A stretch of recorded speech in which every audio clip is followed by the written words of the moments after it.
नमस्कार दोस्तों, स्वागत है आपका अपने चैनल धार्मिक ज्ञान 011 में। आपसे रिक्वेस्ट है कि वीडियो को अंत तक जरूर देखें।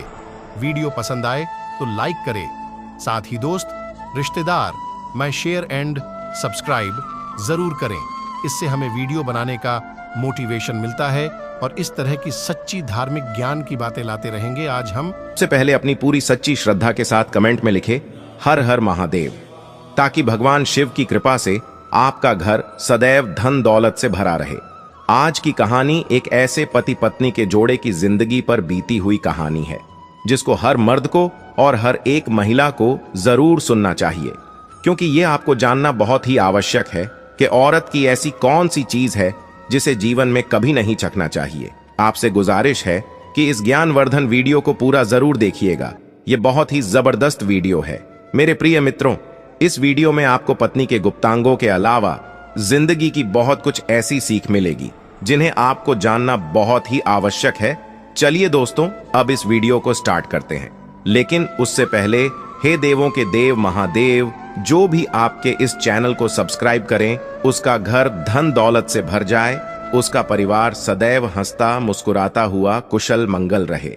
दोस्तों, एक बार की बात है, किसी नगर में एक परिवार रहता था। उस परिवार में एक सुनीता नाम की लड़की रहती थी, जो कि अब शादी के लायक हो चुकी थी। उसकी मां को उसकी शादी की चिंता होने लगी। एक दिन की बात है, उसकी मां ने उसके लिए एक रिश्ता तय किया और आकर के सुनीता को सारी बात बताई। तभी सुनीता ने कहा, मुझे पहले लड़के की तस्वीर दिखाओ मां, फिर मैं फैसला करूंगी कि लड़का पसंद है या नहीं। मां ने सुनीता की तरफ देखा। अच्छा, हम तुम्हारे लिए क्या कोई अच्छा लड़का नहीं देखेंगे? सुनीता गुस्से से बोली। मां, बस लड़का देखना है, आप उसकी तस्वीर मंगवा लो या लड़के को यही बुला लो। मां ने डांटा, पागल है, शर्म नहीं आती, चल दफा हो जाओ अपने कमरे में।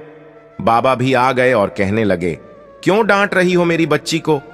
सुनीता बाबा के पास गई और जाकर कहने लगी, बाबा मुझे लड़का देखना है।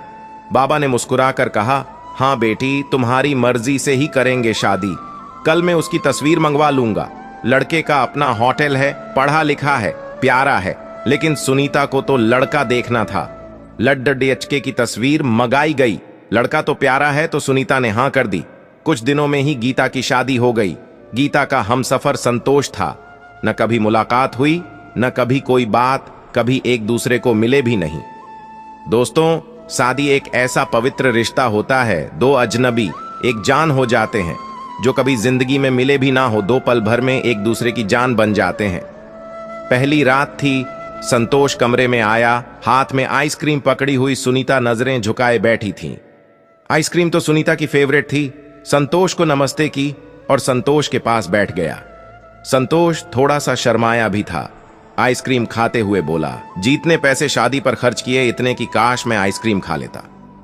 संतोष सुनीता का घूंघट उठाकर बोला, आप खाओगी? पहले तो सुनीता ने शर्माते हुए मना कर दिया। फिर संतोष ने प्यार से कहा, थालों प्यार बढ़ेगा। सुनीता को आइसक्रीम दी और खुद भी खाने लगा। सुनीता सारी आइसक्रीम खा गई।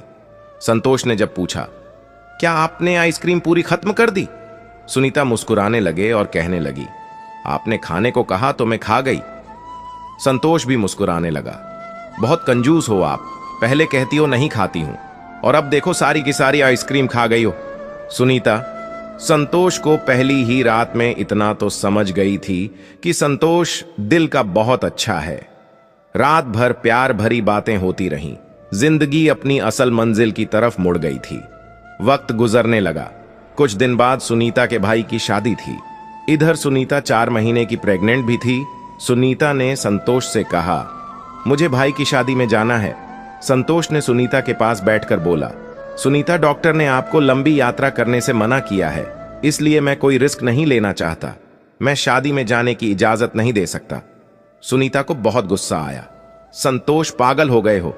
यहां मेरे भाई की शादी है और आप कह रहे हैं कि नहीं जाना है। आप मुझे कार में बैठाकर आराम से छोड़कर आ जाओ बस।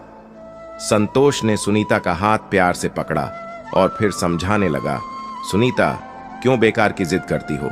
डॉक्टर ने यात्रा करने से मना किया है तो मैं नहीं जाने दे सकता। तुम लापरवाह हो जाती हो और मैं तुमको किसी के भरोसे नहीं छोड़ सकता। इतना कहकर संतोष कमरे से बाहर चला गया। सुनीता रोने लगी। गीता ने अपनी मां को फोन किया और कहा कि मां, संतोष मुझे शादी में आने मना कर रहा है। मां ने सुनीता को समझाया, बेटा अगर वह कह रहा है तो मत ही आओ। लेकिन सुनीता की भाभी और भाई जिद करने लगे। क्यों नहीं आने दे रहा है संतोष हमारी बहन को? वह दोनों रात को संतोष के घर आए। संतोष भी घर पर ही था। कहने लगे कि मेहंदी की रस्म 3 ही दिन की बाद है, हम सुनीता को लेने आए हैं। संतोष ने सुनीता की तरफ देखा। सुनीता, मैंने क्या कहा था तुमसे? सुनीता ने नजरें झुकाकर कमरे में चली गई। संतोष को गुस्सा तो बहुत था, लेकिन सब्र कर लिया। 1000 रुपये जेब से निकाले और सुनीता को दिए। ये कुछ पैसे रख लो, बाकी और चाहिए तो ले लेना, मैं कल आऊंगा। सुनीता बहुत खुश थी। संतोष ने सुनीता को अपने सीने से लगाया और कहा, अपना ख्याल रखना। सुनीता फिर शादी में चली गई। मेहंदी की रात सुनीता की बुआ की लड़की भी आई हुई थी। डांस भी किया, काफी एंजॉय किया। बारात वाले दिन जब भाई की बारात लड़की वालों के घर पहुंच तो वहां बारिश हो रही थी। गली में काफी की कीचड़ थी।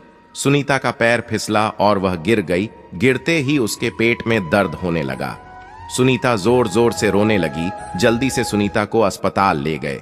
सुनीता दर्द से चिल्ला रही थी। संतोष को कॉल करके सुनीता के बारे में बताया। संतोष घबरा गया। वह जल्दी से अस्पताल पहुंचा। डॉक्टर सुनीता को इमरजेंसी वार्ड में ले गए थे। संतोष बहुत परेशान था। दिल की धड़कन बेकाबू थी। जुबान पर ईश्वर का नाम था। बाकी सब लोग शादी की खुशियों में मग्न थे, लेकिन संतोष परेशान खड़ा था। कुछ देर बाद डॉक्टर कमरे से बाहर आए। उन्होंने सॉरी कहते हुए बताया, आपका बच्चा मर चुका है। संतोष बेजान सा होकर कुर्सी पर बैठ गया। भगवान से हिम्मत मांगकर जल्दी से वार्ड में गया। वहां सुनीता रो रही थी। संतोष को देखकर मुंह मोड़ लिया। संतोष पास बैठ गया, सर पर हाथ फेरने लगा। अच्छा, चलकर रोना बंद कर मेरी सोनी, बस ऊपर वाले की मर्जी थी। सुनीता फूट फूट कर रोने लगी। संतोष, मुझे माफ कर दो, मुझसे गलती हो गई। संतोष ने आंसुओं से भीगी हुई पलकों को देखा। अरे बस बस, रोते नहीं है, बस ऊपर वाले की मर्जी थी, चुप हो जाओ। सुनीता खुद को गुनहगार समझ रही थी, अपने बच्चे और संतोष का।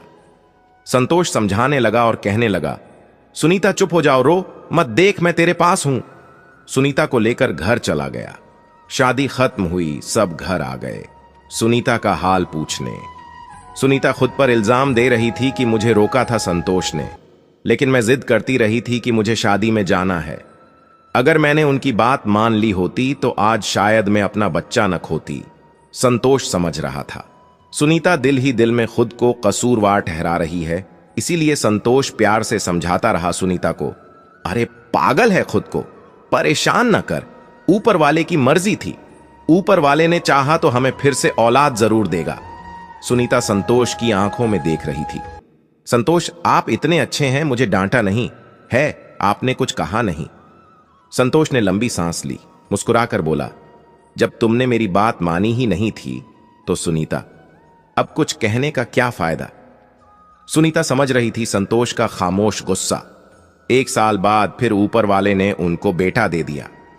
सब बहुत खुश थे। संतोष बच्चे को बाहों में उठाकर झूमने लगा।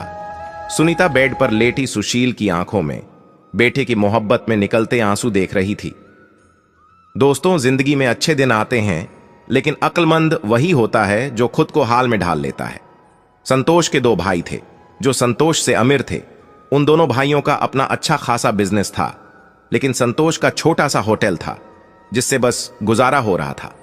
सुनीता ने जिद किया कि संतोष, बच्चे को गर्मी लगती है, इसलिए यह बहुत रोता है, आप मुझे कमरे में ऐसी लगवा कर दें। संतोष ने सिर पर हाथ रखा। अरे सुनीता, पागल हो गई हैं क्या? मेरे पास नहीं है इतने पैसे ऐसी के लिए। सुनीता ने जिद की, मुझे ऐसी चाहिए। बस कमरे में संतोष अपने बेटे को सीने पर लिटाकर खेल रहा था, उसके साथ सुनीता बस ऐसी लगवाने की जिद किए बैठी थी। संतोष ने गीता का हाथ पकड़ा, अपने करीब किया। सुनीता, पता नहीं क्यों इतनी चिंतित हो तुम, लगवा दूंगा ऐसी, येलो सो गया है मेरा राजकुमार, इसको लेटा दो। 2 साल बाद ऊपर वाले ने एक बेटी भी दी। वे दोनों बहुत खुश थे। संतोष हर अच्छी बुरी ख्वाहिश पूरी करता था, लेकिन फिर भी सुनीता छोटी छोटी बातों पर उनमें झगड़ा करता ही रहता था। बेटा 4 साल का हो गया था, बेटी छोटी थी। संतोष का होटल का काम अच्छा नहीं चल रहा था। संतोष कुछ परेशान था। जब घर आया देखा तो बेटे ने उसका लैपटॉप तोड़ दिया था। सुनीता मोबाइल पर लगी हुई थी। संतोष ने देखा लैपटॉप टूटा हुआ पड़ा है। संतोष चिल्लाकर बोला, सुनीता ये क्या है? सुनीता ने कहा, यह आपके लाडले ने तोड़ा है। संतोष गुस्से में पहले ही था। सुनीता को गाली देकर बोला, तुम्हारा दिमाग काम नहीं करता, इसमें मेरा सारा डाटा था। तुम पागल हो गई हो, जाओ खाना लेकर आओ। अब सुनीता गुस्से में बोली, संतोष मैं नौकरानी नहीं हूं। सारा दिन बच्चों को संभालो और फिर तुम मुझे गाली दो। सारा दिन इतना काम करो और कदर इतनी सी गाली दे रहे हो। सुनीता खाना लेकर आई। सब्जी में बैंगन बने हुए थे।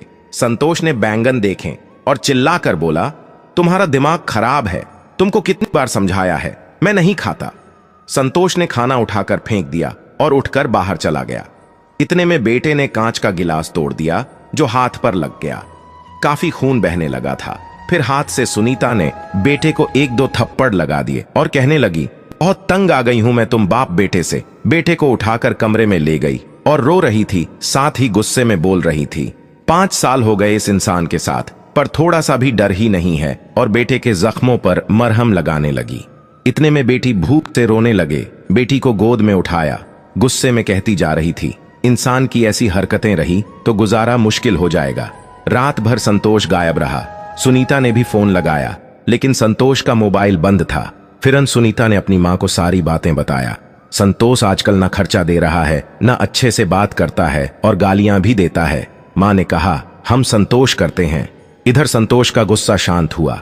बातों से संतोष को महसूस हुआ कि उसने अच्छा नहीं किया सुनीता के साथ। आज घर जाकर सुनीता को सॉरी कहूंगा। संतोष घर आया तो देखा घर में मां बाप चाचा सब आकर बैठे हुए थे। संतोष ने सुनीता की तरफ देखा। सुनीता खामोश रही। संतोष ने सभी लोगों को नमस्ते किया। उसके बाद बात तो शुरू हो गई। मां चिल्लाकर बोली, क्यों बेटा, तुम खर्चा नहीं देते हुए सुनीता को क्यों गालियां देते हो? संतोष को बहुत गुस्सा आया। घर की बात है, हम दोनों सुलझा लेते। संतोष ने गुस्से से कहा, इसको सब कुछ देता हूं, यह तमाशा बनाना चाहती है। सुनीता भी गुस्सा में थी। वो भी गुस्से में बोली, क्या देते हैं जो महीने में 10,000 देते हो, जिसका दोनों बच्चों का दूध भी पूरा नहीं होता? एहसान नहीं करते हो तुम मुझ पर, तुम्हारे बच्चों पर ही तो खर्चा करती हूं। बहस इतनी बढ़ गई कि सबके सामने संतोष ने सुनीता को थप्पड़ मार दिया। सुनीता की मां को बर्दाश्त नहीं हुआ। वह अपनी बेटी को साथ ले गई और दोनों बच्चे भी साथ ले गई। संतोष ने भी उन्हें रोका नहीं। सुनीता नाराज होकर चली गई। सुनीता को थप्पड़ ज्यादा जोर का लगा था, जिसके कारण चेहरे पर निशाना बन गया था। मां भी रोने लगी। जाने पहले भी कितना जुल्म करता होगा मेरी बेटी पर कमीना इंसान संतोष। संतोष पहले से ही अपने होटल की वजह से परेशान था, काम ना होने की वजह से, और अब यह परेशानी बन गई। सुनीता मायके में थी, संतोष यहां घर में परेशान था। हालात इतने खराब हो गए, संतोष को अपना होटल बेचना पड़ा। 2 महीने गुजर गए। दोनों ने एक दूसरे से बात तक न की। दोनों गुस्से में थे। संतोष कहता, खुद गई है, खुद वापस आए। सुनीता की जिद थी, मनाने आएगा तो जाऊंगी। दिन गुजरते गए। 8 महीने गुजर गए। कोई बातचीत नहीं हुई। संतोष के एक दोस्त ने सुशील से कहा, विदेश जाना है तो बताओ, मेरे पास एक ही वीजा है। हालात काफी बुरे थे, इसलिए संतोष विदेश चला गया। मोबाइल नंबर बंद हो गया। 1 साल गुजर गया। दोनों ने एक दूसरे के साथ कोई बात न की। सुनीता भाई से बच्चों के दूध का या फिर दूसरी जरूरी सामान का खर्चा लेता था, लेकिन भाई खर्चा कब तक दे सकते थे? उनके भी अपने बच्चे थे। कभी सुनीता के बच्चे कोई नुकसान कर देते, कोई चीज तोड़ देते, तो सुनीता की भाभी हजारों बातें करती, ताने देती थीं। सुनीता चुपचाप सुन लेती थी। क्या करती, आखिर किसी को कुछ बताती भी न थी। दीपावली का दिन था। सुनीता ने भाई से कहा, भैया पैसे दे दो, बच्चों को शॉपिंग करवानी है। भाभी पास से बोली, बहन साफ सी बात है, हमारे पास फालतू के पैसे नहीं है। उसी इंसान के साथ गुजारा नहीं तो तलाक लेकर किसी दूसरे से शादी कर लो, जाओ यहां से। सुनीता उस दिन बहुत रोई थी। उसे एहसास होने लगा था, संतोष तो मेरे सर का ताज है। संतोष दुबई में बच्चों को याद कर बहुत रोता था। सुनीता, छोटी सी बात कुछ थी ही नहीं और तूने ये क्या कर दिया? उधर सुनीता के भाई ने सुनीता के लिए एक आदमी देखा जिसकी पत्नी की मृत्यु हो चुकी थी। उसके 4 बच्चे थे। उसके भाई ने सुनीता से कहा, बस संतोष से तुम तलाक ले लो, फिर इस आदमी से शादी करके घर बसा लो अपना। सुनीता की आंखें आंसुओं से भीग गई थी। जल्दी से मोबाइल निकाला, संतोष को फोन लगाया। संतोष का नंबर बंद आ रहा था। सुनीता रोने लगी, मुझे संतोष के पास ही जाना है, मुझे कोई शादी नहीं करनी। उधर संतोष का भी दिल तड़पता। उसने सोचा, मेरी सुनीता तो मासूम सी है, थोड़े से गुस्से पर नाराज हो जाती है, क्यों ना खुद ही माफी मांग लूं। यह सोचकर संतोष टिकट करवाकर हिंदुस्तान वापस आ गया। सुनीता रो रोकर भगवान से अपने पापों, अपनी गलती की माफी मांग रही थी। हे ऊपर वाले, मुझे माफ कर दें, मुझे मेरा संतोष वापस कर दें। रात भर रोती रही। सुबह बेटे को नाश्ता करवा रही थी कि दरवाजे पर घंटी बजी। भाभी ने दरवाजा खोला। सामने देखा संतोष खड़ा था। सुनीता की नजर उन पर पड़ी। सुनीता के हाथ से दूध का कप छूट गया। नंगे पांव दौड़ते हुए जाकर संतोष के सीने से जा लगी। चीख चीख कर रोने लगी, संतोष मैं बहुत प्यार करती हूं तुमसे। संतोष के पांव पकड़ ली, माफ कर दो, तुम भी माफ कर दो, मैंने गुस्से में ज्यादा बोल दिया था। बच्चों को सीने से लगाकर संतोष प्यार करने लगा। सुनीता ने भाई और भाभी की आंखों में आंखें डालकर गर्व से बोली, संतोष मेरा परमेश्वर मेरे हमसफर है जो अब मेरे पास है। आप लोगों का बहुत बहुत धन्यवाद। सुनीता संतोष के साथ घर वापस आ गई। दोनों खुशी से सब बातें भूलकर जीने लगे। दोस्तों, यह कहानी हमें यह सीख देती है कि बात बात में जुदा हो जाना बहुत आसान है, लेकिन जुदा होकर जीना बहुत मुश्किल है। तो दोस्तों, इस तरह से हर व्यक्ति को यह बात ध्यान में रखनी चाहिए कि कभी भी मधों को औरतों की तिरिया चरित्र के बारे में नहीं पढ़ना चाहिए, अर्थात उनके तिरिया चरित्र को नहीं रखना चाहिए। जितना हो सके मधों को स्त्रियों के साथ मैनेजमेंट अच्छा रखना चाहिए, उनसे अच्छा व्यवहार करना चाहिए और उनको अच्छे से समझा बुझाकर समय रहते हैं उनको मना लेना चाहिए।